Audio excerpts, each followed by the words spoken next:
recently, and we stretched it out to a spiritual law is a rule of mind action that works for you when you work with it. Okay, we're on the thing. All right, I gotta take it. All right. Well, now that we got all that flushed out of our minds, We have nothing else to talk about. well, no, this is good because now we'll be focused on the good stuff. Like we got all that, you know, we know we're All the not stuff we alone. couldn't say live. Well, we're so happy, Kathy and Norman. Although you may not, you'll probably. No, this is good because now. Oh, hang on, I gotta. Let me. Now you can hear me. So, although you may not be familiar with them, you probably would if you saw them. But they're fans of yours, you know. So just know that. That's why when we said, you know, because we saw your letter, and you know we saw your other writings too, Ed and I in the past through Mark Hicks, of course, and we're like, this is exactly, this guy thinks exactly like we're thinking. And then this week we were on fire when we saw what you had started up over there. We're like, we should see if they'd be on. And then when you said yes, we told Nancy and everyone else, and they were like, oh my goodness, thank goodness. So everyone's excited. Oh, And everyone's rooting for both of you. awesome. Thank you. Yeah. So hang on, Ed's gonna Oh, wait. make sure. Did you do And, that? and do we say your name, Erinna? Or how do we say your name? It's Erinna. Erinna. Erinna. Thank you. Erinna, yeah. All right, so you want to? Get that, and then we're gonna. You can do that now. You can get them situated. All right. So now you could just mute your camera and your audio. You'll still hear us, and then we'll be introducing you, and we'll be moving right along. All right.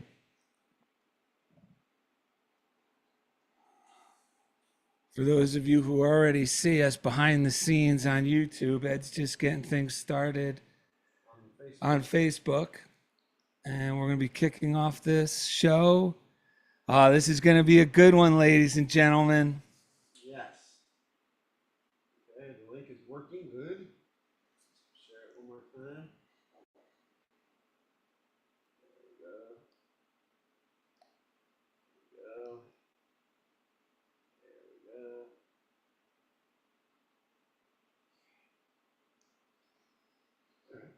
Is it going? Yeah. Barbara Weatherman's already here. Hi, all. Excited for the show. Your guest today. All right. Guest today. Well, thank you, Barbara. Okay, you ready? I think so. Hold on. Okay. Where is my script? Here it is. And we got the letter from Lois. I got it. I got my rag for this heat. The vigor rag. All right. Welcome to The Funniest Thing. Yes. Where each week we share stories about how stepping out boldly. Wait, are you recording the audio? Let's start that again. Are we recording the audio? All right, we did it. Welcome to The Funniest Thing. Yes. Where each week we share stories about how stepping out boldly always leads to better than expected outcomes. Yes, it does. I'm Darrell. I'm Ed. And we're broadcasting live from Middle School Studios in beautiful downtown Culver City, the heart of Screenland. Oh my goodness. Yes, we are. And today's show is called Step Out Boldly with Shad and Erinna Groverland. I got that right? Yep. Let your Christ light shine. Don't play small. Don't let false modesty keep you from expressing the power within you. We serve no one by hiding our light. Appreciate your inner Christ. Thank God in advance for the inspiration, guidance, and especially the motivation to follow through. When we step out boldly and pursue our heart's desire, we inspire others to do the same. On this episode, Darrell and Ed remind listeners that it's humble, not arrogant, to accept and express the power of God within us. And during the second segment, the faith-fueled Fillmore Church founders, Shad and Erinna Groverland, inspire us all to trust God and go for it with today's reading, Free to Succeed. Yes.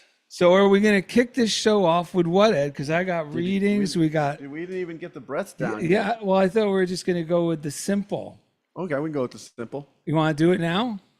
You want me to go first? No. We'll get to that. Let's read the reading from Marianne Williamson that inspired this, and it was called "Today I Will Not Play Small." So one of the things that inspired this, and actually led us to our guests, because Mark Hicks put out an email that had a message from Shad Groverland about their new church, the Fillmore Church, which you'll hear about, and the link will be in the episode, and later it will be on the YouTube video as well. In Lee's Summit, Missouri. Yep, right there in the heart of Unity Land. So you're going to love that. So we read all about that. We were very inspired, and then we were like, oh, these are some people who are not playing small, who are stepping out boldly. But Marianne Williamson, on day 247 in A Year of Miracles, said, "Today I will not allow false modesty to keep me from claiming the power within me. God placed it there to be used on his behalf, and I serve no one by hiding my light. Pretending to be less than I am is a game that I play at my peril." It says, "In truth, I have only scratched the surface of the gifts I can give to the world, and it is my mission while I'm on earth to give to life all that I have.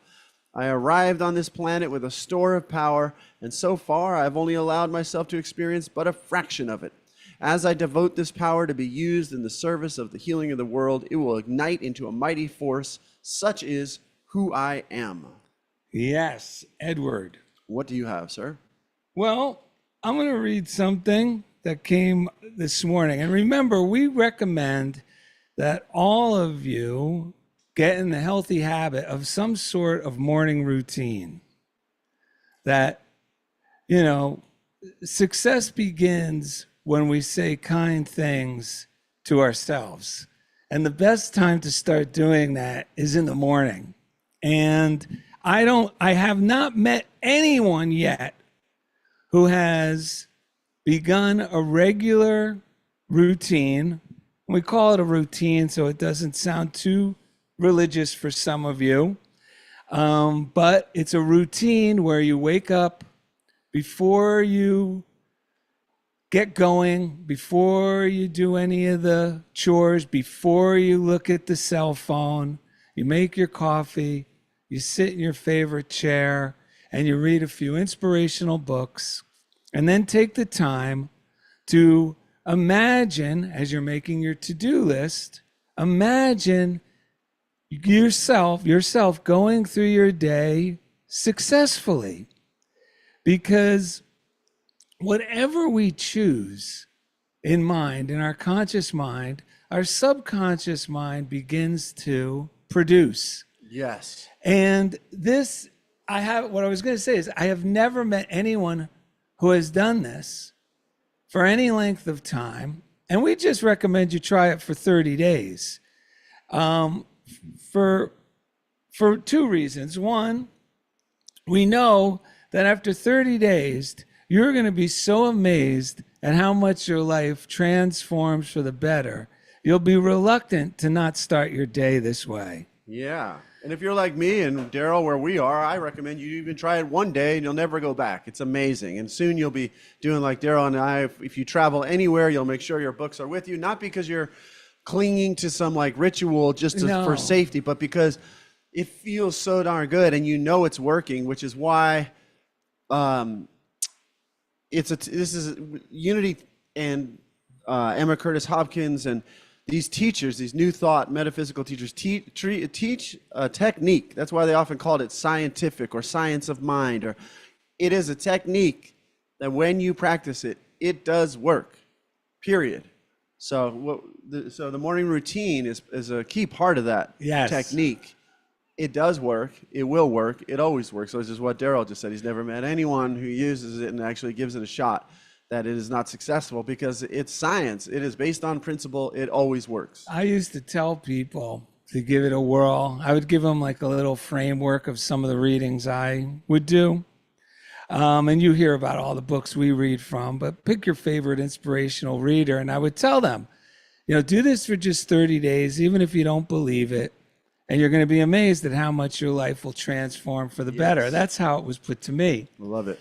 And at that time in my life, I wanted to believe it was true, because the idea of trying to push and shove and make my life work out the way I thought I needed to work hard to make it work out was that I was too exhausted. I didn't even want to do that anymore. So I wanted to believe in what seemed ridiculously easy to be true, which is if I just do this, everything else, my circumstances will transform. My external world will recluster itself to a better set of circumstances for me. It's amazing. And at first it was working for me. And I was telling other people who asked me, well, what do you do? And I would tell them, and I go, ooh, but what if it doesn't work for them? This is what I would think. I told them 30 days. And then I had to remind, no, Darrell, if they do it, it will work for them. Yep. And I love this. Here's another thing I'm just going to bring up. Choice produces results. And we're constantly using the power of choice. Yes. Either deliberately focused on something better, how I want my day to go. We're imagining ourselves. It's funny because I just read something by Charles Fillmore that imagination allows man to propel himself into the future regardless of the present facts. Yes. And transform that future. So either we're deliberately choosing for something better by just using our God-given gift of imagination in the affirmative, or by omission. You know, if we're not choosing deliberately for something better, if we're not choosing, well, then by omission, it's going to bring confusion and depression, because our mind is constantly producing what it chooses. And if we don't choose something positive and constructive, then through the sin of omission, we are choosing problems, confusion, lack, limitation, and that's what's going to come. And the reason that is because when I'm not deliberately choosing the affirmative, because once my mind makes that choice, the subconscious mind starts to go, ooh, I got a fun job. Yes. And the mind wants to do something productive, wants to do something favorable. That's the law of the universe. It's always progressing. But if I don't, by the sin of omission, I'm not really thinking about how I would like my day to go. What it means by the sin of omission, well, then I'm subject to every other psychic idea that either floats into my mind, or that I pick up looking at YouTube or watching the news, or the gossip from the neighbor. Or that was going on around you when you yeah. were 3 or 5 or 7 years old, or Yes. wherever these patterns are coming Yes. from. It's a crapshoot at that point. So one of the things I read this morning, and this was from Emmett Fox, Around the Year with Emmett Fox. It's one of my morning readers for years. And the title of it is No Grave Robbing. Ah, yes. And I'm going to read it. Don't be a grave robber. Let corpses alone. In due course, nature disposes of such remains if they are left undisturbed. Every time you dig up an old grievance or an old mistake by rehearsing it in your mind, or still worse, by telling someone else about it, you are simply ripping open a grave, and you know what you may expect to find. Live in the present. Prepare intelligently for the future. And that's what mental preparation is, what we're talking about. When we're Yes. visualizing, that's preparation. That's the work. Yes. You know, we use it's mental preparation, Yes. which is another definition of prayer, preparation. Yes. It was mentioned on our last show. Yeah, and conditioning. Yes, so live in the present, prepare intelligently for the future, and let the past alone.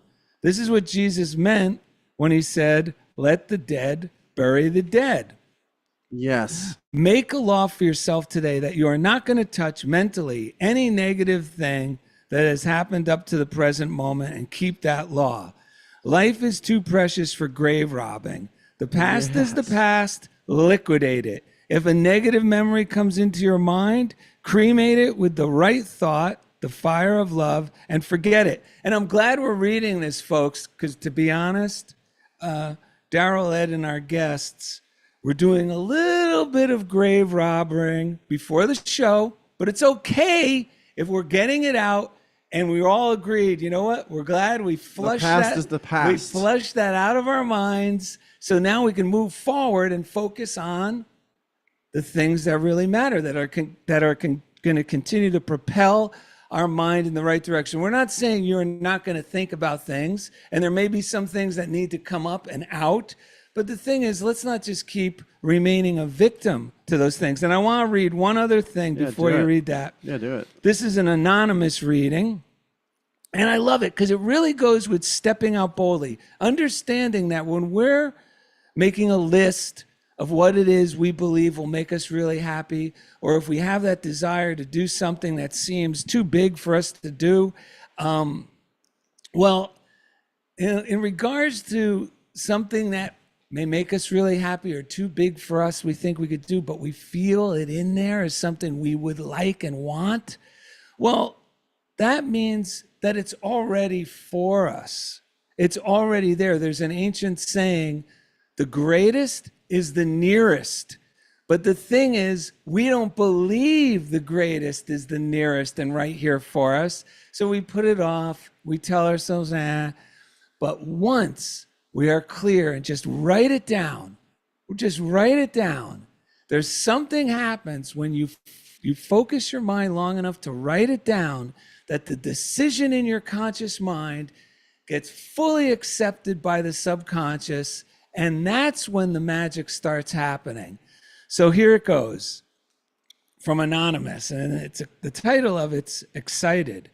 My passions are inspired by God. I am excited and exciting. Feeling excitement is a powerful message. It means I'm moving in the direction of boldly sharing my talents and gifts, the best parts of me that I am uniquely poised to bring to vivid life. My interests and passions are divinely inspired. They are my way of bringing the love and energy of God into the world. When I follow the call of my heart, when I give the best of myself, when I shine with the luminosity of spirit, my excitement is not just for me, it is for everyone, so they may feel inspired to follow and pursue their passions and shared gifts. This is how the presence of God is made manifest in the world. My excitement kindles excitement in others. Today I will share my passion and inspire others to share theirs.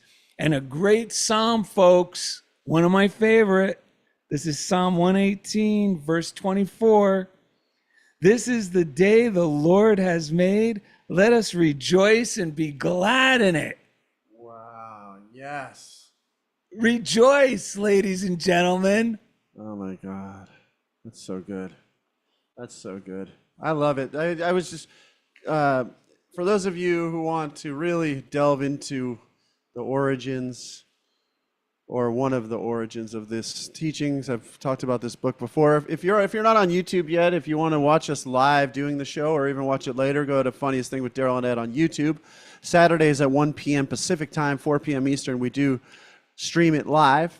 You can go on our Facebook page also. You'll see the link there. But I've been slowly reading through Emma Curtis Hopkins' Scientific Christian Mental Practice. You'll remember this one jumped off the shelf at me at a Goodwill of all things. I just happened to stop by for no real good reason other than to get this book. And the one thing she says is what you're saying, is it's all about preparation, conditioning our mind. And you didn't even know you were stopping there to get the book. That's no, the miracle. I was just driving home from the show later that day, and I had nothing to do, and I was like, my wife and son are into thrift shopping, and I've kind of, what if I've not been very good at thrift shopping in the past, but if I go by myself and I just take a quick walk through with nothing, and I'll just look at what cool and see what jumps out at me. I was all getting ready to leave, went to the bookshelf. I saw a bunch of books that I thought I may have donated. This is like 2 miles from my house. And then I saw this picture. It was actually the picture of Emma Curtis Hopkins on the cover. I swear it just like seared itself into my mind. The one thing I just wanted to say was, and it really goes with not grave robbing, is I didn't realize how much virtue I would take in the past with my suffering stories, how wrongly I'd been done, how bad I'd been done. But all of that has to go. Yeah. Because one of the principles is that we create our experience, right? So bragging about suffering through something, and this takes, to some people, might sound like it's a judgment. It is not a judgment. Once you start realizing this is a technique, when you start to see how the mind works, how the universe works, it behooves me. I want to take responsibility in a healthy way, not in a woe is me, I'm a bad, none of that. It's just, what am I doing that contributed to me getting into that situation? And today I just read this and it just blew my mind. She says, Yeah, this is a great one. She said, we find that it is not spiritual nobility to be brave in warfare, nor to be able to cure the sick, nor to be able to rise above temptation to do wrong. By thinking wisely ahead of these circumstances, we never come into them. By thinking wisely, which means doing a morning routine, this is lighthearted, fun stuff when you do it in advance. What she's saying is, it's great that when I find myself in a state of, like, if it was sickness in the past or a relationship or something troublesome, it's amazing that I can come back to principle and it will dissolve. Yes. But I think she wants to make it clear, though, that the real juice in this is when we prepare our mind in advance. Yes. We don't even have to face those things, that they dissolve of their own false accord. Because one of the things we got to affirm is, and I do this every morning, this has been a new technique for me to just start to kick through totally that malaise that will sometimes start as soon as I open my eyes. I just go, there's only one power. It's God and it's good. Then whatever I think of at that moment, I'm an expression of that power. I am God. I am good. If there's only God and it's only good, then that means my whole life is an expression. So to accept that as the truth, it starts to make these little dramas that I used to put a lot of energy and be like, wow, I overcame that. That's great. There's another thing, which is tapping into the power straight away and living a day of heaven on earth where everything goes so well that it just blows my mind. And I'm telling Darrell, funniest thing, or Darrell's telling me, funniest thing, I ran into this person, or I ran into that person. And so I just wanted to share that because it goes along with this. Well, it also drives home the point of the great early 1980s mystic who said, and I quote, "Some guys have all the luck, and some guys do nothing but complain." That's right. From Rod Stewart, meaning that, and this was discovered in the military, why they sent that Colonel Jim Gannon and the Army colonel around to investigate the truth to these teachings, because they were noticing, him in particular was noticing in Vietnam, that some guys would just skip through situations without any, with impunity. And other guys seem to get the worst misfortune. So they started discovering, basically, some guys have all the luck, some guys do nothing but complain, meaning they traced it back to, it's a mental consciousness, like she's saying, of preparing your mind with faith and love prevents you from ending up in situations, because then you're on the frequency of your divine intuition and many, many other things we can't even understand. Yes. So that being the case, that's why the good news is when things are going south, we could shift back into the truth and bless the situation and stop digging the negative. Or this should be motivation to continue to apply this stuff on a daily basis when you wake up. It's like when I first met Mike Gerton, who we saw follows us on Podbean. I went in there and he said, well, what's your story, Fazaro? Into this training facility I went to where I was going to be taught faith and love is the most reliable, more reliable and effective than force from all people, Marines. And I started telling them my story, my tragic childhood, and how I ended up, all alone, me and my brother with nobody else, and orphaned, and now I'm in the military. And when I got done he just looked at me and said, "You know what you are, Fazaro? You're a phony." Beep. I felt first like I'm embarrassed, but then relief. And the relief was he was right, because I would soon discover through his help and many others that we're telling a lie about ourselves. Yeah. When we're carrying around that story of how rotten I had it. Mm-hmm. Because the truth was, I ended up in the best possible place I was soon to discover for me to learn these principles.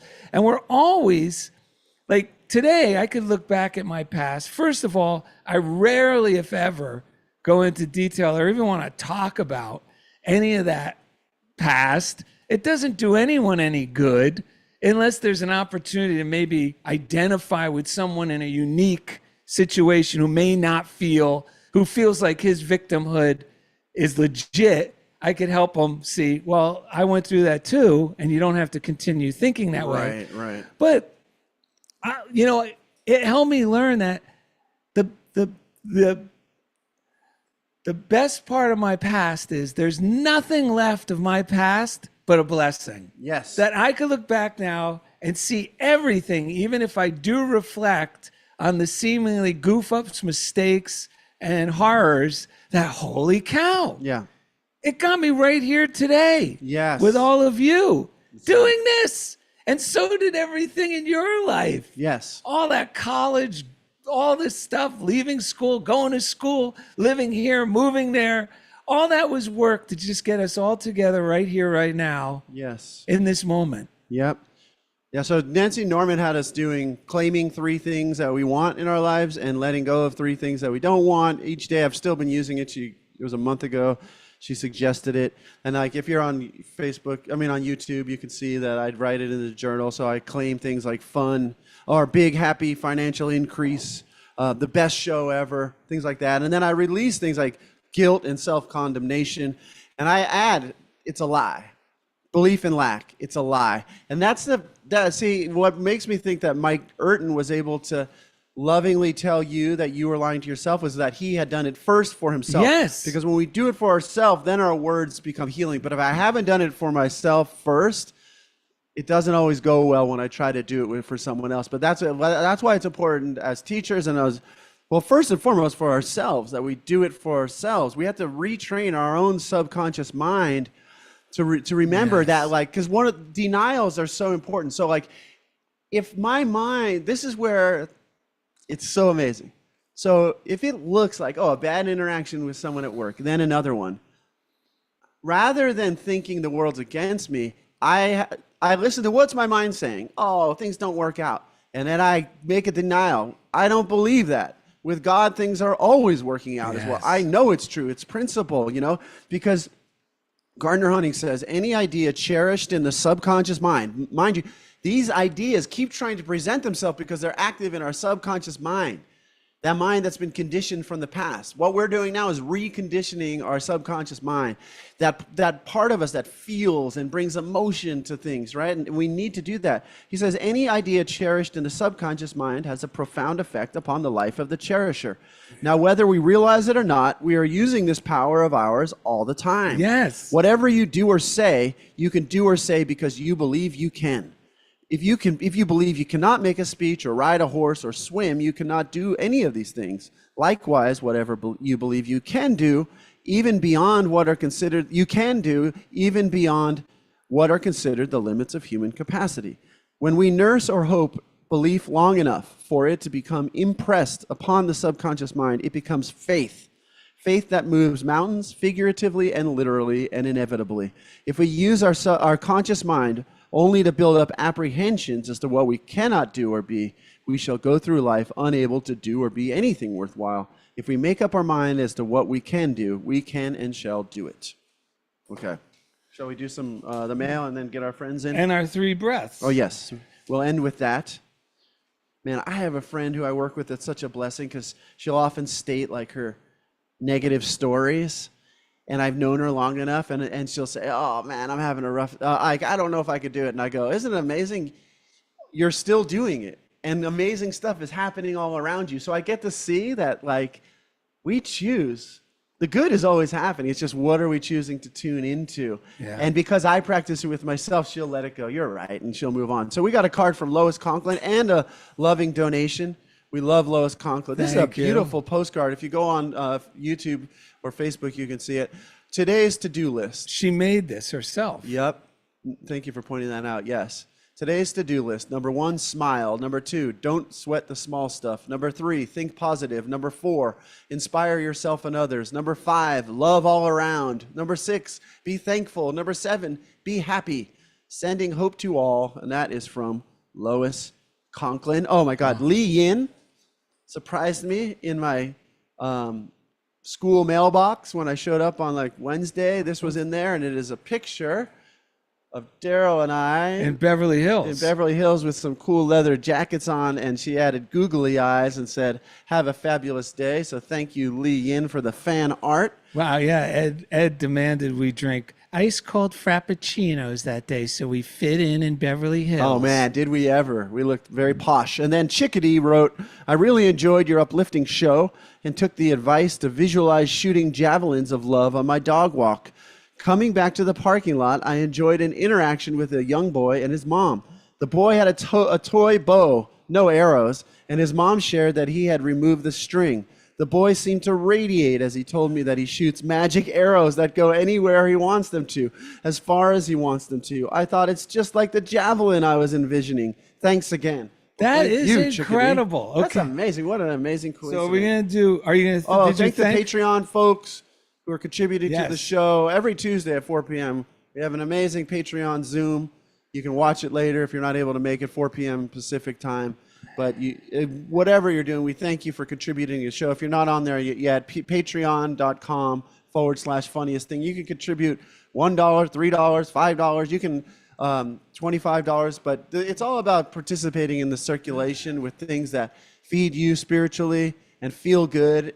And it's amazing how well this stuff works. It always comes back. Yeah, to it'll come back 10 it's times. principle. So if you want to send us anything like Lois Conklin did, funniest thing, P.O. Box 1312, Culver City, California, 90232.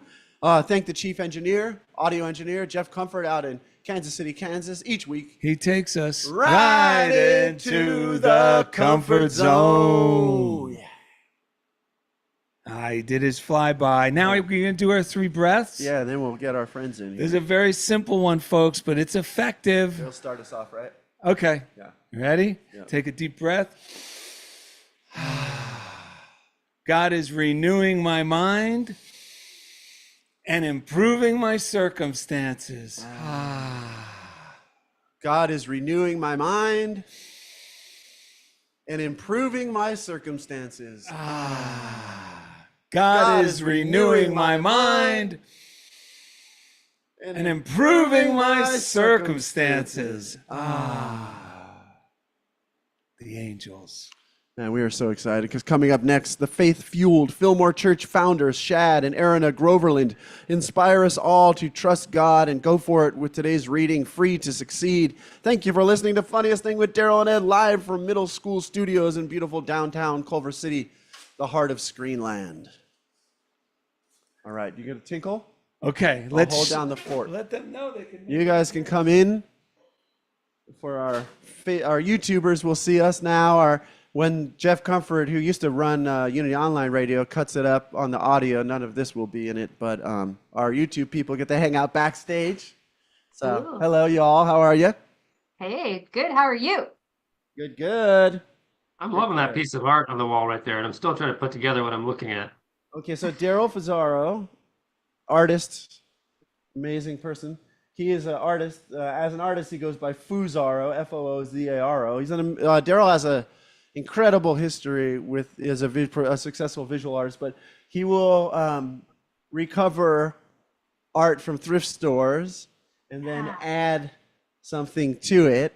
So here is a picture of some ruins, and to kind of shine light on kind of a lot of the ways we treat life nowadays. He's standing in front of these picturesque ruins, but he's taking a selfie of himself in the foreground here. And you can see his face in the picture. And so then he paints the frames and adds things to them. So Awesome. It's everything I was hoping it was. I was like, I hope that's what it looks like it is. And you've explained exactly what I was hoping it is. Great. And more Yeah. so. That's why we were in a studio that looked a little bit more professional, but like public access professional. And that kind of fell apart. I know that was its own tier of professional.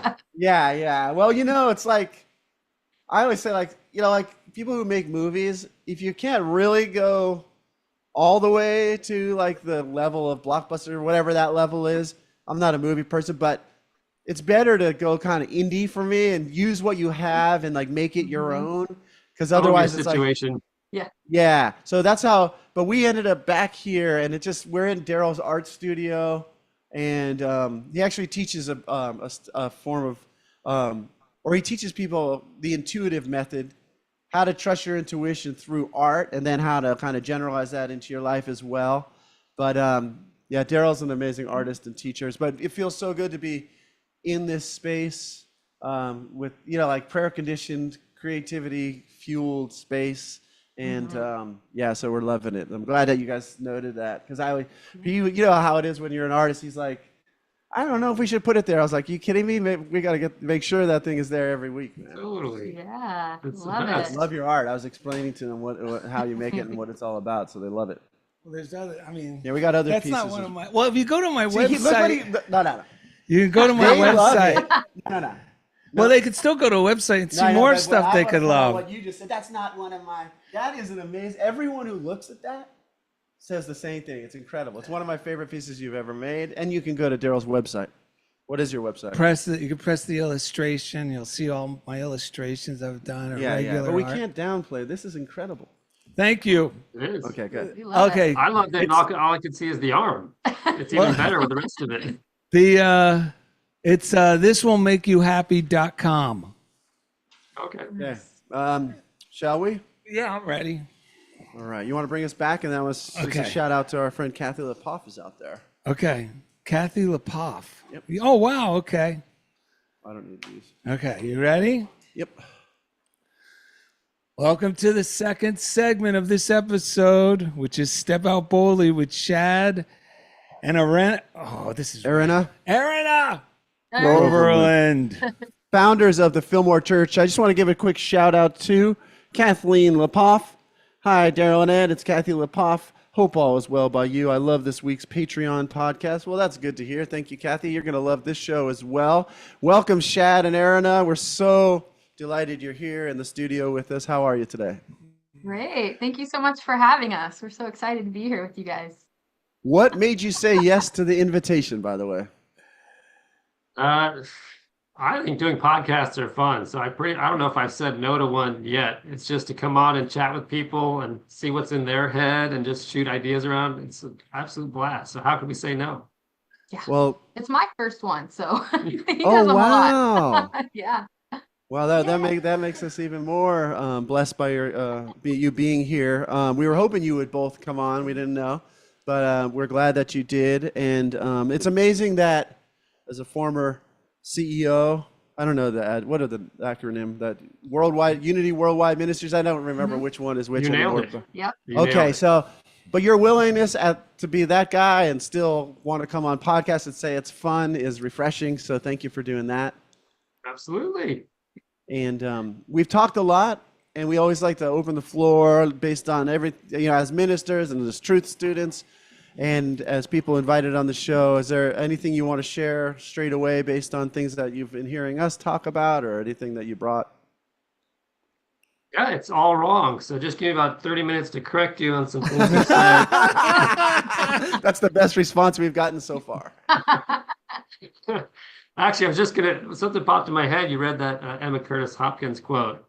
And a lot of times we talk about co-creating our world, and people have issue with that. And sometimes I have issue with that. It's like, well, who am I to try to change the fabric of the universe to co-create my world? Like, I'm just this physical human being trying to figure out this crazy world. But really what I heard her saying is mindfully navigating your world, mindfully navigating your days. So you're not necessarily changing the circumstances, you're navigating those circumstances. And the more you're spiritually attuned, the more you're doing that spiritual practice you were all talking about, at the beginning of your day, you're able to mindfully navigate whatever the world's going to be that day. And so you're not co-creating and changing this world. The world kind of is what it is, but you've changed the way you interact with the world based on your centeredness. So I love hearing quotes, just you hear it a different way and you go, I like that. That just lands differently for different people. Right. It works. Well, I want to ask you though, because wouldn't you agree that by the way you navigate it, if you interact with it from an inspired and receptive to the divine place, that then the outcome that you experience is going to be quite different than had you not brought that type of energy to the situation? Yeah, absolutely. And I've had sort of debates with people about this co-create concept. And they go, well, am I really changing the universe? Am I really changing God's plan? Am I changing this and that? And one thing that popped in my head was, all right, let's say you go to a party. Like, let's say you're in college, you go to a party, drinking happenings, you're seeing it start to get a little out of control, et cetera, et cetera. Two different people at that same party, one might go, you know what? I think it's time to exit, right? I'm just feeling a shift in the energy at this party. I think it's time to exit. And the other one might be at that party and a fight breaks out and a bottle gets thrown and they get hit in the head with the bottle. Both at the exact same point in time, neither one of them changed the outcome of the party or redirected the universe at that point in time necessarily, except they redirected themselves according to the universe.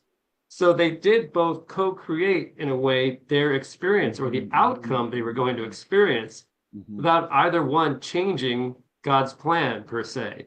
Does that even make sense? Yeah, no, I get what you're saying there. I feel like to some degree what it's landing on when I hear you say that for me is that God is principle. This is just for me. God is principle. I don't need to change God. I don't need to change that principle and that flow. I am changing the way I am interacting with it. And in that way, I'm cooperating, if you want to call it God's plan, which I believe is an inner knowing more than an external fixed thing. It's a ever expanding knowing. But in order to cooperate with it and interact with it, I'm shifting the way I'm doing things. So because it's not just that, and I think this is what Emma said, and I think it's not just that I avoided a fight. I probably ran into someone, this is the way it works for me, that was having a good night. And I had a good conversation. Or even if I just got home and went to bed early instead of being, but it's not just avoidance of the things that used to, it's also now we're interacting with more of God's plan. If that makes It's like sense. you're exiting the party with the other people who were picking up on the same thing. And now you might be a group leaving together. It's like, oh, hey, do you want to go get coffee at the diner? It's 2 a.m. and you start to meet people and you now are creating a new friend group of people that are a little bit more mindful about what's happening in a situation and not are attached to the drama, because there's, sometimes we're drawn to the drama, and you can be in a circle of friends that are drawn to the drama, and you keep getting sort of spiraled into these same scenarios. You go, why are we always getting into trouble every time we go out? And then eventually you might just jump that rail, that one decision, you might jump that rail, and all of a sudden you've joined a different friend group. And this is more into, positivity and let's talk about what happened and why we made that choice. And now you're in a different friend group that spirals into positive scenarios instead of into, not productive scenarios. Right. And when you say that, though, I'm pushing on you because for a reason, is because. Yeah, this is unfair. You're hurting my feelings. Yeah, no, I'm pushing on you because you're a CEO, and this is good. Because what I'm getting at too. Wait, is, that means you could take it, right? Yeah, you could take it. Okay. Oh, sure. in Jersey speak, but what I'm saying, because there is those attitudes of this new group is now nurturing something different than some people who are focused on drama, either getting excited by it or feeling victimized by it. I just feel like as we move to that new friend group, then we start nurturing different seeds of awareness, and those do actually grow into the experiences that I feel that our hearts desire. Beyond just, I do think like the Taoist way, we flow through life mindfully bumping.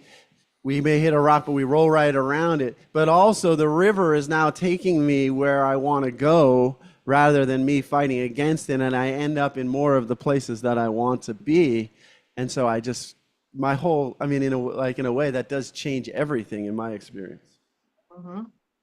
I think your energy also shifts the energies of those around you. It's not just your experience, right? It's Right. everything happening around you as well. So yeah, definitely. Yeah, and you look at these are the type of rabbit holes I could go down for a long, long time. Just take the one scenario, and you're like, all right, well, here's this event that happens. Like this party starts getting out of control. I don't know why I chose this example, but we'll just roll with it. Probably because some of us have been there in college. It's starting to get a little out of control, and it's a learning opportunity for everyone there. And for Yes. some people, it's a learning opportunity through hard knocks of, I might get bumped in the head or the cops might have shown up. For others, there's a learning opportunity to recognize when to sense when something's shifting and whether you want to shift with it or shift out of it. And so Yeah. it's just this, and it's not a good or bad scenario. Like we want to say, oh, the bad people chose wrongly and they got caught up in the Right. situation. The good people exited. It's like, no, there's just this thing. It's just a thing. There was an opportunity, and everyone around the thing had a choice in how they wanted to engage with that thing. And some learned different lessons based on how they engage that thing. But like you're saying, it's just a flow. And there's a rock, and the flow goes around the rock. And some people smacked into the rock and rolled around the side of it. Others just sort of paddled a little to the side before the rock and had a nice, easy flow around it. But it was always there, right? It's always there in this moment of time. We don't have to change that thing necessarily. But if enough of us start changing around the thing and stop hitting it, all of a sudden that rock is irrelevant, even though it might still be there. Right. Well, I got a good one. This is reminding me of another way to look at this from my own experience. There would be situations like that in my life prior to really learning what this was all about. One particular one, I thought for sure if I I was 20 years old, that if I got a job at Jacqueline Health Club in Livingston, New Jersey, my life was going to improve. I wouldn't be drinking as much. I'd be getting in shape. And Livingston, New Jersey is like the Beverly Hills of New Jersey, if you could believe there's such a place. But anyway, so I get this job. And 30 days into anything new, I was on the honeymoon around the 30th day. And the whole time, and this is filled with beautiful people. They're wearing the white outfits. The paddleball courts are all, the glass, so you could see everyone in the lobby, all these paddleball courses with beautiful women and men, they look like from the show Dynasty playing paddleball. And I'm there, this misfit toy with no parents, out of his mind, trying to find something from the outside to fix me. So, and in the beginning, I thought this is great, that I'm going to be elevated with these people. But somewhere along 30 days into this, I started getting resentful at these people. They think they're better than me. I would just make this stuff up. Right. And I'm making up my reality. So at the end of my shift, because I was low man on the totem pole, the manager said what he would always say: don't forget to wipe down the equipment at the end of your shift. And for some reason, I didn't enjoy that this day. And I said, no, you wipe it down. And he goes, what? You heard me. Why don't you wipe it down? And he goes, are you drinking? What's going on here? I said, no. And he goes, I'm going to go tell the manager. And he starts going up the stairs from where this had multi-levels, folks. This was like way before Equinox. This was like the place to be, right? So I start chasing him up the stairs. And here's the thing. This is what is the most important component that we may be overlooking in this. And it is that intuitive knowing, conscience, which just means with knowing. That voice inside me, some people call it intuition. Some people call it conscience. Some people call it, I had a feeling I shouldn't have done that, or I had a feeling I should have turned left.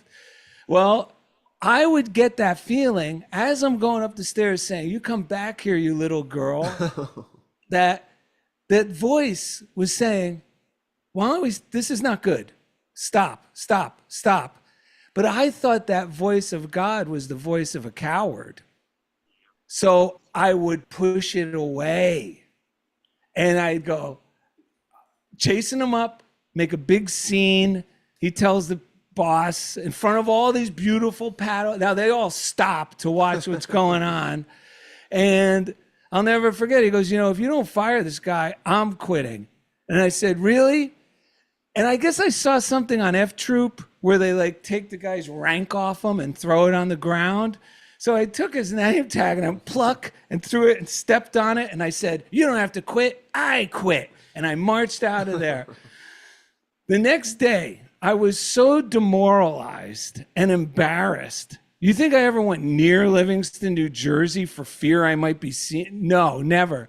And what did I do to make matters worse? If any of my friends who knew me, because I was like, yeah, working at Jack LaLanne and Livingston, guys, whoa. Now they're going, what happened to Jack LaLanne and Livingston? Oh, all those people think they're better than us. Oh, really? They're jerks. So I was so detached and didn't know that I had this power within me. Then if we want to change the word, that I could cooperate with. And now, when you do a morning routine and you meditate, just take the time a little bit. That intuition not only becomes clearer and louder, because it's always been there, but my willingness to go with it is 99% more in the favor of going with it, because I would hear it in the past and I would just, instead of stopping, turning around, I would just run further into the forest instead of out of it. So this cooperating idea does seem to actually co-create my reality, because I'm cooperating with this power greater than myself, with God. I'm cooperating. So that's the co-part. And as a result, situations turn out for the better or for the worse, but they're never like, I could always shift. If it goes for the worse, I know now, stop, don't run further into the forest, and we can move out. There's an old saying, I don't know if it's from business groups or where it was used, but it's E, the letter E, like, how do you say Erinna's name? Erinna. Yes, with an E, plus R, like Robert, equals O. Have you guys ever heard that? E plus O. Okay. It means experience plus response equals outcome. And there's only one thing in there I have control over, and that's the R, the response. Right. All of us have that power of choice, is the response. So just like the party, that's the experience, the party. The party changes. If you're the old Darrell, he would probably stay because he wouldn't want to look bad. He'd be afraid if I leave, I'm going to lose friends. So I would make myself stay, even though the voice is saying, this is getting a little weird. This doesn't look like it's going in the right direction. Well, then my response tends to create the outcome, my experience, that I'm going to have now, the new outcome, So E plus R equals O. And the only thing we have is that R. That's the only thing we have power over. And the thing that puts me in the best point of power to make the best choice in that R part of the equation is when I'm grounded in this love and this belief. Yes. Otherwise, I know from my experience, it's not going to end well for me. Mm-hmm. I didn't even go back. I didn't even say this. I was so ashamed, folks. I didn't even go back for my last paycheck. That says a lot. Yeah. Which wasn't that much, but it was a lot. For someone back then, yeah. But still, that's what happens here. So it's either cooperate or you'll experience, hitting your head against the wall. And the good news about that is eventually you might be willing to try this. It's always here. And it's always talking to us, just cooperating with that inner knowing, the conscience, the intuition. Well, even in the simplest form, going back to the morning practice, one, it's a reminder to be mindful throughout your day. But I've Yes. also found myself sometimes throughout my day going, if I don't make different choices today, it was a complete waste of time what I did this morning. And I don't want it to be a waste of time. So just from a factual time standpoint, the value of my time, I want to make that worthwhile. So I need to be more mindful today. It's just kind of just the logistics of it. It's like I'm putting forth this effort. If I don't make an effort to make it pay out, then the effort was pointless in the first place. So just sometimes I have to rationalize with my own mind. It's Yeah. like, you're doing this to make different choices. So remember to make a different choice today. That's great. I love that. Yes. Yeah, Yeah. because there it is. That's where it comes into interaction with the subconscious mind, which is going to lean towards making the same choice. That's like, because there would be no, it'd be easy if their subconscious mind wasn't playing, there would be no like a different choice. It would just be clear moments of, oh, what inspired choice do I want to make? But because there's a pull to make the same choice again Yeah, and because again, it's safe. right? So I like having to insert that. Like, that's why it's just important to understand, because if they listen to Darrell and Ed, or they listen to Shad and Erinna, and they're in that field and they're so high where you want to be, you want to get the elevated optimistic perspective, which just means optimal perspective. The key is, how do you go out and live it when the subconscious mind, which is your own, is going to start telling the stories and seeing, like, so I like what Shad's saying is reminding ourselves throughout the day that we're going to make a different choice and then see what happens when we do. And to me, it's just nothing short of amazing, because I just feel like sometimes coming off of co-creation is people who don't want to acknowledge the power of this life and the value of this life that I have. I want to if anything, I would want to overemphasize, for me, just to counter the downplaying of how important my life is to me, and anyone watching, your life is to you. You can't even begin, I believe you can't even be any estimate of how powerful you are, full of the power. I mean, just full of the power of God. You're an expression of that God. I just feel like so many of us have been taught to undercut that. That it's also important, because to me, it's a joyful, this is not just about like getting through it. It's about tapping into the joy of living and truly appreciating the gift. Because I do believe when I leave this body, I'm going to go, holy smokes, the whole thing was, I came here to enjoy that. What was I doing when I was sitting there, Grumbling. grumbling, or just false humility, Yeah, going like, false. oh, I can't be that powerful. I can't be that amazing. Yeah. And it's not for someone else. It's just for me to marvel. Because when we talk about even God's plan, what does that even mean to the person saying it? Because I believe unity reintroduced me to a God that by principle is joy, love, ever-increasing good. There's qualities to this God Yes. that I know. And that's, I think, part of this discussion too, is when someone says God's plan, what do they mean by that? So that's something I'm always like re-exploring. Well, I like what you said too. When we say step out boldly, we really mean step out. We're stepping out boldly beyond the limits of our subconscious that says this is enough. And it's only there trying to protect us. It's gone this far. We're safe. Okay. But then it wants to go, well, I don't think we should move any further because we're safe now. So that's where the faith comes in to step a little further. And, like the two of you done, I mean, starting opening a church. Yes, we want to get to this. On your own, based on these principles, because it's a mission to you, just like us doing this. We love the results we get from following these ideas, and we love sharing the results in order to inspire others. That holy cow, this stuff really works, folks. And just hearing that you're doing this, and it's a big undertaking. I mean, I don't know how many people know. It's like, dude, you're starting like a business out of nothing. And I want to hear some more about that. Yeah, let's talk about the Fillmore Church. Yeah. What you're bringing, what people can expect, and just what it's like for you to be going through this part of the journey. Sure. Go ahead. Jump in where we want. So what I love about what the Fillmores taught, what they came around to teaching that they would call practical Christianity, is that practical part.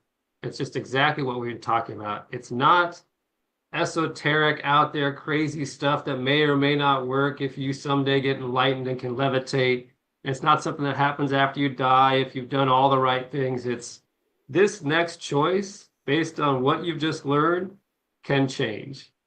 And I love an example of when my mind's sort of, as a minister, you're constantly evaluating yourself. Am I even living up to what I'm talking about? I remember I took our dog out for a walk, and I think I stepped in dog doo, or I was upset because no one else had picked up their dog's doo, and I was picking up everyone else's dog doo in the neighborhood. And I'm walking back to the door of our house, and in my mind, I'm saying, don't tell Erinna. Just let it go. Just leave it at the door. We walk in, don't tell her. Like, she doesn't need this. You could just walk into the space and just bring joy. Right. And just release it before you get there. And I'm like, yeah, I should do that. And I open the door and I'm like, you wouldn't believe what these people, and I was like, oh, you failure, It's just these tiny little things, but you realize it makes such an impact that you're going in. It's like, I can either plant a seed of love right now, or positivity, or feel good, or I can just plant a seed of negativity that's just going to shift the energy. And every single day, thousands of times a day, we're making that choice, and it's mostly unconscious or subconscious. So you get these Fillmore teachings, it's so applicable. That's what I love. It's so practical and applicable, and that's what we've loved about it. And we want just a church that really teaches the core of what they were doing as they were doing it in the time they were doing it. There's lots of amazing things that have happened in the world. And there's all these new technologies and new theologies and stuff happening. But what they had was so special. And what they discovered about the Bible and their interpretation of it and their approach to the Bible was so special that it's still light years beyond what we could even understand today. When I go back and read what they're writing, you're like, these two are just light years beyond. And I believe the world is so hungry for that truth. So we just talked about, what if we built the church from the ground up, just focused on that? We just do that really well with phenomenal, powerful music. How could that not succeed? Here we are. Here we are, we're doing it. Yeah. What about, and Erinna, what about you? For one, real quickly, how did you get into unity yourself, Erinna? I would like to know that. Well, I was raised Southern Baptist, and in my 20s, I kind of went away from any type of religion, the seeking thing. And when I met Shad, I guess we were late 30s, and he introduced me to unity, and it was like coming home. A lot of people say that. It's like being able to reconcile what you learned, Yes. like about the Bible and about Christianity, but with, it makes sense to you. It's practical. Yes. So I love that about unity. So I started attending with him, and then from there he became the minister at Unity of Las Vegas. We were there, and then we were at Unity of Boulder together, and I was the music director there. And so now we're here. I sort of stayed in the background when he was doing his work at Unity Worldwide Ministries. We traveled and did a workshop together, but yeah, so now we are doing this. I'm doing administrative stuff. It's basically the 2-person team right now. We do a little bit of everything, trying to get this church going. Yeah. We can relate. But, We can relate. That's yeah. us over here. Yeah. It's interesting, but it's scary too, Yeah. At Yeah. first it was really, but we felt like we had to step out in faith and just that this is what we've been called to do. And so that's what we're doing. That's all there is to it, really. And if there's one thing that you would like to see happen, Erinna first and then Shad, with this church, or what comes forward for you, like with regards to that? Well, like, if there's one amazing thing that you would love to see happen with this, what would it be? Just building a community of people that are practicing and working on these things together. I think it doesn't matter the size, if it's a small community, if it's a large community, whatever that is, but we'd love to have a group of committed people who are committed to living the life and committed to sharing it with other people. Yeah. And then, yeah, Shad, I mean, I switch it a little bit for you, Shad. So you've worked in different settings. Now that you have your own, the two of you starting this, like, what do you think what's exciting to you now of this new platform, this new church for you that you're really looking forward to? Yeah, that's more advantageous than, say, what you experienced in the past. Now that you have the freedom to really do what's the exciting what part? you desire here. Yeah, well, initially, we had looked at applying to Unity Ministries, our established Unity Ministries that have an opening. That's like we're talking about, that's kind of the safe option. You're going to go immediately into a paycheck that's established with a building and people. It's all Sure. there. It's just you step right in and it's turnkey. So we looked at 3 or 4 different ministries and we went through that process. But we kept coming back to, there was no avoiding, what we wanted to do was so specific and laser focused, the specific potential of what we wanted to do. Right. And if we came into an established community and tried to do what our vision is, it'd be way too disruptive to them and unfair to them, because they already had something going on. They have their own culture, their own way of doing service and prayer and music. Right.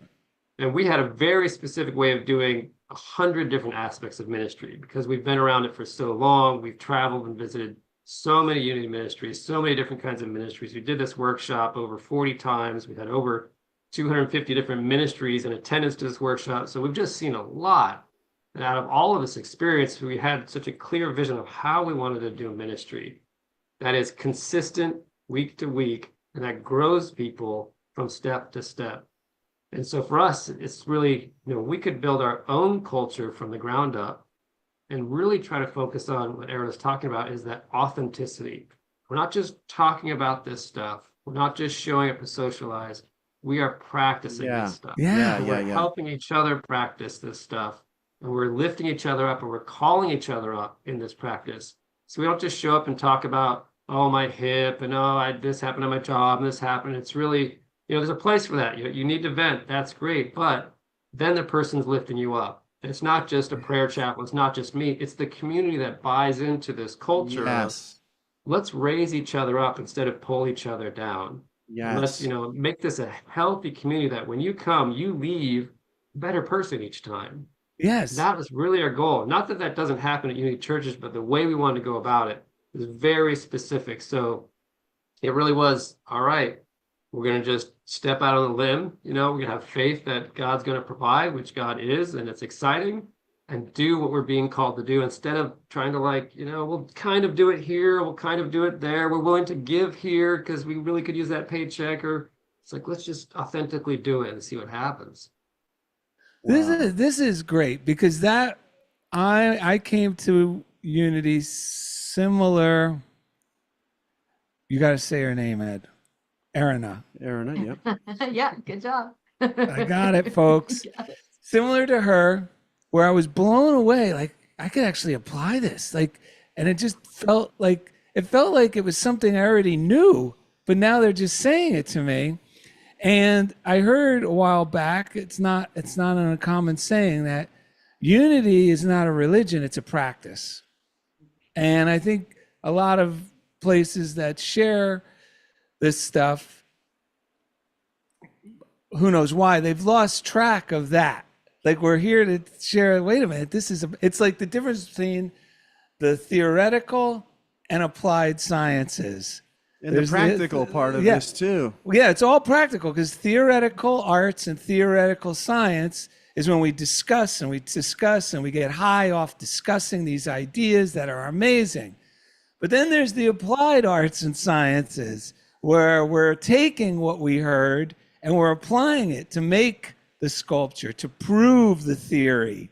The theories are great, but when you apply them, especially if we know these are principles which are as true as the law of gravity. So I'm going to apply it. It seems like there's no way this can work, but I'm going to try it, because many people are telling me in this community that they're doing it and it works. That's the key about the community, because it's not so much people going, hey, yeah, we come here every Sunday and we drink coffee and backslap. No, you're hearing people, you're not going to believe what happened this week. What?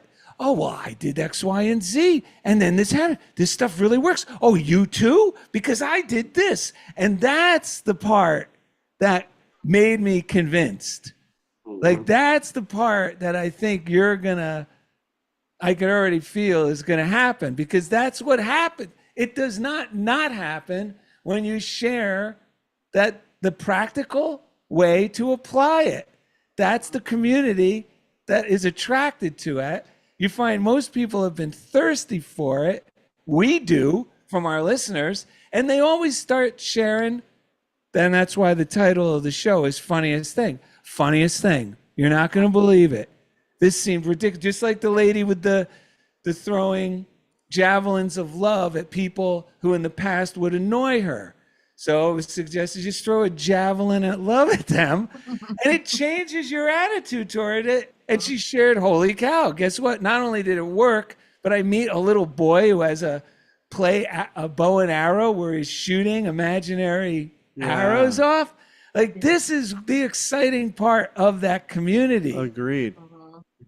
It's real. I mean, you mentioned the party scene, and my son and I were just talking about this of when I started learning to meditate, and we both had talked about us encountering. I specifically shared about encountering these guys that wanted to fight. I was like, they started something with me. This is when I was in college, and I was talking about this like 2 days ago, and I was just been praying, and it like this peace came over me, and they ended up just walking away. And then as I was leaving, I heard them get in a fight at the door, and they found a more receptive audience. So it's amazing the fact that you brought that up as the example. Like, that's what I just want to say, is that this stuff for me is mind blowing. And Darrell and I said, like, the people who practice it the way we have learned from these books are the ones who get excited by the little things. I ran into this guy. I was just thinking and because I always say it's not the bigness or the small, it's the thing that connects me to the awareness that I am part of this huge, unified, divine happening, this divine presence. And you have the ability with what you're doing to resurrect what looks like it's dead, but it is not. It's so below the surface. Our whole show, I can just think of so many Unity ministers who will light up. Wayne Manning, Nancy Norman, Kathy Norman. Like, there is a lot of people, and I'll relate it to this. I heard this quick story once of this guy. He was an embedded, what do you call that? Reporter in Iraq when the U.S. invaded, and he had to get out quickly. Right? Desert Storm. No, more when they toppled. Yeah, that's Desert Storm. The second one. George W. Recent. Yeah, George W. So number two. He gets to a border checkpoint, like the last thing, and he's like, we're screwed. We're not going to get out of here. He goes in there, and he's looking at the guy in the eyes who he has to work with, the guy who's a guard or works for the government. Yeah. And he sees the fear, and then he sees the real guy who doesn't agree with any of that either. And the guy just lets him go.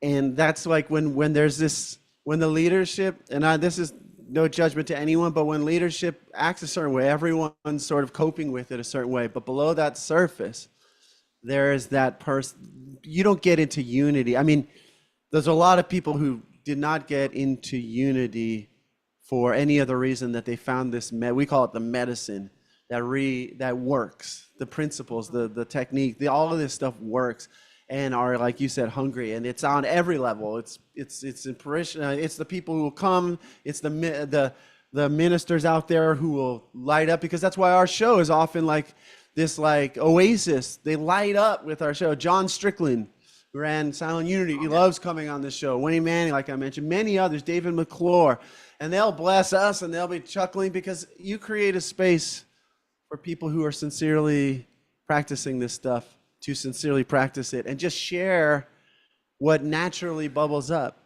Yeah, because they experience actual benefits from it. So we're excited it's about it. Lightning in a bottle. You can capture, and so I'm looking forward to the Fillmore Church being another amazing vessel. I just wish capture it was the lightning in the bottle and let it shine brightly on this planet. I wish it was closer because I'd go. I know. Well, next time we're out there, who knows? We might be out there again for the Fillmore Bible gathering if they do it again this year. Part two. Some reason they asked us to speak. Maybe they'll do it again. Okay. We're actually on Unity. TruthUnity.net has a page for Darrell and Ed. It's incredible.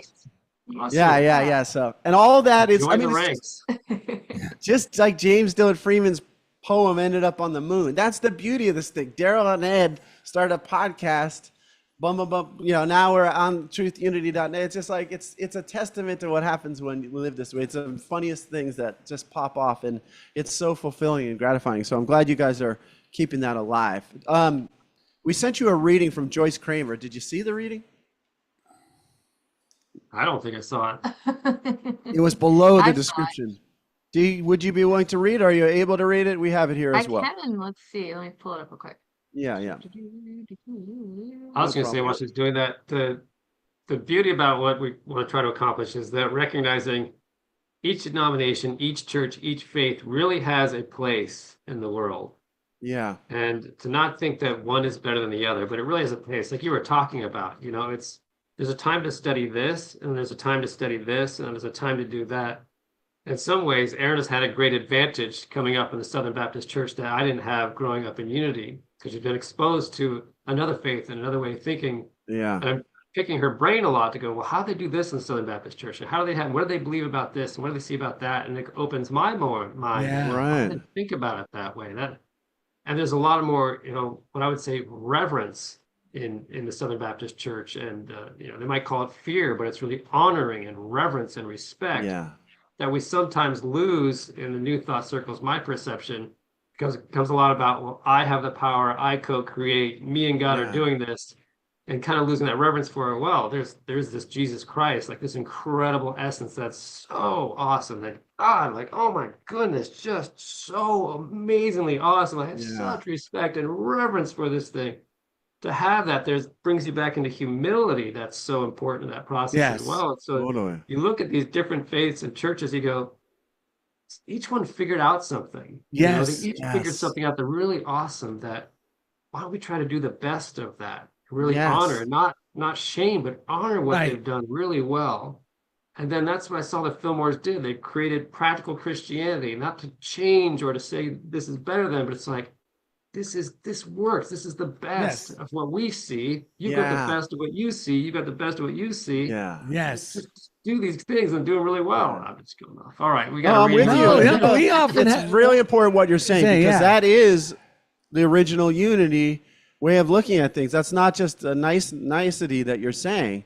I mean, I was raised Catholic, and I was super blessed because my dad would go to church, and my mom and my grandma, and everyone was praying. So I learned how to pray. When I found unity, I got a deeper understanding for me of the practical application of these things. But all that prior training definitely set me up in amazing ways. And being around people who talked about God, who have revered Jesus, what set me here was wanting to feel that amazing feeling that I felt when I was young, listening to the homily, the sermon, where they would share these amazing stories about Jesus. I wanted the fullness of that, and that's why I'm here as well. So I'm super blessed in that way. Well, we also got to say that none of this stuff, if we share it properly, what we're sharing here, with any other person and any other faith, sets off any alarms.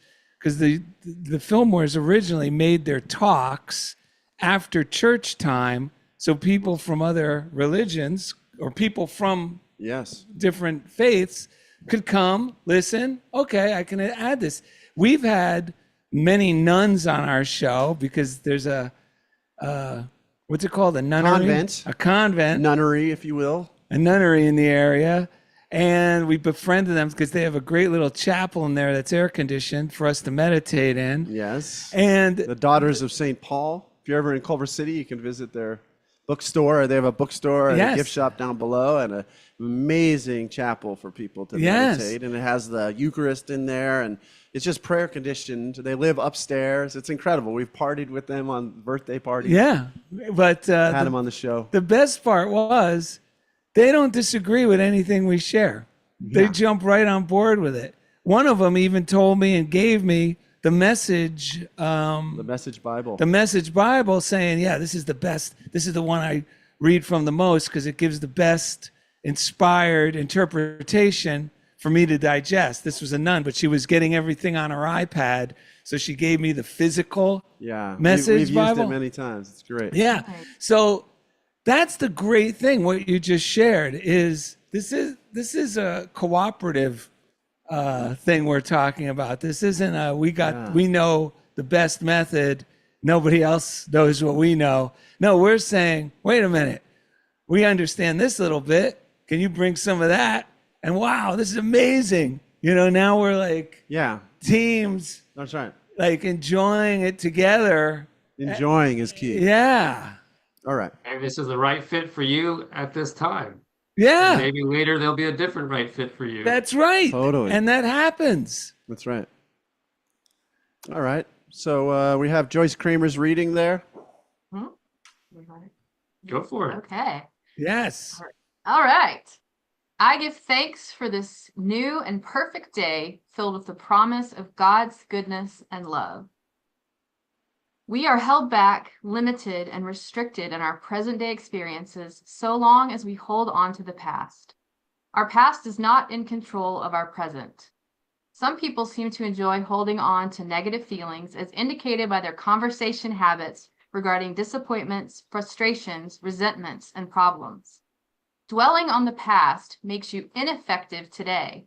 You are a different person now, and so are the other people that your feelings center around. Emotional reactions of the past should not be carried over into our present day experience. Why be dominated by the ignorance of your earlier, more immature days? Today is the only day you can live, so give your full attention to living well now. Remember that today is the first day of the rest of your life. From Psalm 118:24, this is the day the Lord has made. We will rejoice and be glad in it.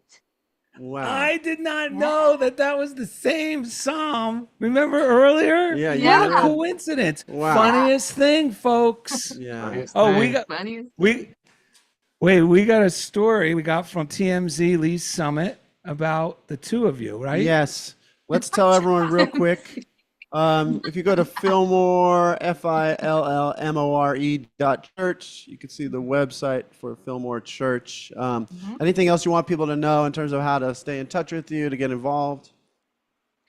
Well, contact information's there. We're also on Facebook at fillmore.church.online. And a lot of people are trying to communicate that we are at the very beginning of launching a church. So they're like, where's your live stream? And where's your this? And where's your that? You're like, it's us right now. We've got a few volunteers helping us out. So we are looking for support to build and grow and start establishing the things we're working on. We've got only our second Sunday service tomorrow morning is going to be happening. And we'll probably record that. So we're only meeting once a month right now. So we have time to build and prepare and create this business. Oh, great. Yeah. So a little grace and patience and prayer support and physical support, whatever people can do. We're taking all of that. And so the contact information they can fill out on the website helps us know a little bit more about them if they want to be engaged with that. We're on Facebook as well. That's awesome. Yeah. And if you're on YouTube after this, I will drop in the contact info there. Or if you're listening on the podcast app, the website will be there in the episode as well. So check that out. So, we do have a great little story that Darrell found this morning. Funny enough. TMZ Lee's Summit about Shad and Erinna. After the first service over there at Fillmore Church, Shad was greeting folks at the door. His wife Erinna said, Shad, that was a great sermon. Shad replied, oh, I have to give credit to the Holy Spirit. Erinna said, it wasn't that good.